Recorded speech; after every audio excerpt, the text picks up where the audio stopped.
It was a beautiful morning as we started our journey towards the Statue of Unity.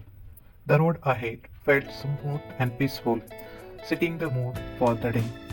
The road was clean and well maintained, with tall green trees lining both sides. As we drove ahead, the fresh air and the greenery made the journey calm, refreshing, and truly enjoyable. Every turn of the road felt special, almost like it was leading us closer to history.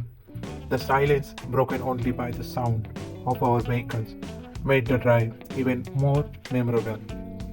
As we move ahead, the Indian flag appears in the distance, filling our heart with pride.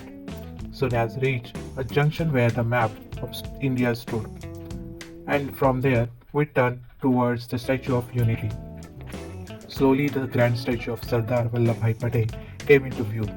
Standing tall on the bank of the Narmada River, it looked truly magnificent. Behind the statue were beautiful gardens, and in front, the peaceful Narmada flowed gracefully, rising from the middle of the river. This statue is not just a monument, but a powerful symbol of India's unity. The view inside was absolutely breathtaking. The children enjoy every moment